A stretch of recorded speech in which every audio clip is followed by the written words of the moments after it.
So when we started Dishonored, we really wanted to make a game that is in kind of the same spirit of Deus Ex, and this kind of game that really gives a lot of choice to the player in terms of how to approach the situations and the goals they have to achieve. I guess the thing that changed the most since the beginning is the actual world and the visual design for the game.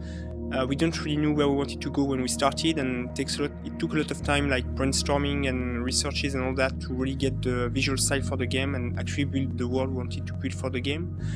We actually started in the real world, like real London, and little by little we moved away from the real world and just created our own new world of fiction. You can do pretty much what you want to do. You can explore different ideas without being limited by things you did in the past, but it's also more complicated because we spent like half of the project trying to understand where we wanted to go, or at least how we could get where we wanted to go.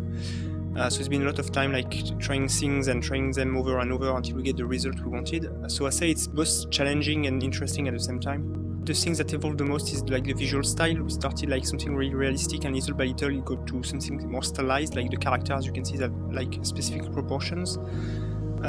In terms of gameplay, I think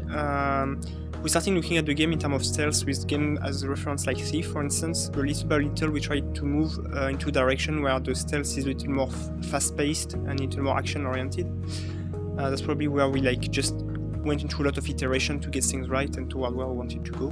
and just trying to find a good mix between the different elements of the game. When we started Dishonored, we knew that it would be difficult to launch because it's a new IP, and just to get people interested in new things is kind of hard. But at the same time, it was something we really want to do, just to bring some kind of fresh air into the market and into the games, and not just redo things we did over the past years. And I think it's a good timing to do that, because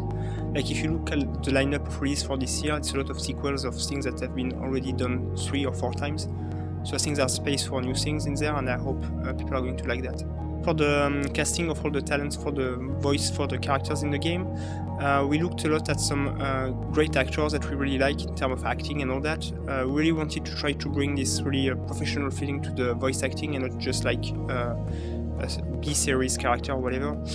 It's something that in the video game history, like you find a lot of games where the voice acting is not that good, it really looks like cartoony or something, and it kind of detracts from the experience when you want to do something where people really get involved into the story and all that. So it was something very important for us to make sure the actors were kind of good and great, so that's why we were very happy to get actress like Susan Sarandon, for instance, for one of our key characters, and really end up being very great in the game. One of the challenges we had in Dishonored was to try to convey what you could do in the game, like because we have a lot of options, a lot of different powers, a lot of different things you can do and explore in the game in terms of spaces and all that. So it's been challenging just to convey that to the players, because a lot of times they are just used to just moving forward in kind of corridor-like levels. And it's been a lot of iteration and playtest to try to understand how people were perceiving the missions and what they could do and what we could do to give them this information, whether it's through tutorials or something that are more indirect, like the way we build up the levels and the way we deliver the information through characters' conversation and these kind of things.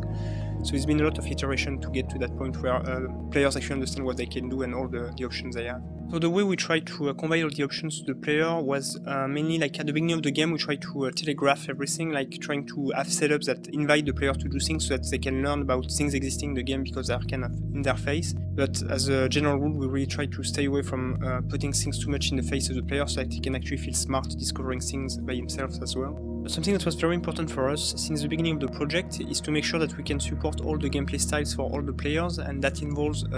players who don't want to kill anybody when they play the game because they don't like killing people for whatever reason. So we wanted to make sure that first you can like sneak around all the area without being detected if you play well, but also that the objectives that you have can always be achieved in a way that doesn't require killing people. So for instance, in one of the missions that we shown earlier this year, which was in the Golden Cat, you had to get rid of 2 of the Pendleton brothers. And so what we shown in the demo was actually killing them, but the part of the mission before that, you could basically, if you look around and try to find clues about it, you could find someone that can help you to get rid of them without actually killing them. So if you do some quest for this guy, he's going to basically get rid of the guys of the Pendleton brothers by putting them into slave mines, in their own slave mines actually. So it's always some kind of work around the objective to get rid of people without killing them, and always in a kind of ironic way, I would say.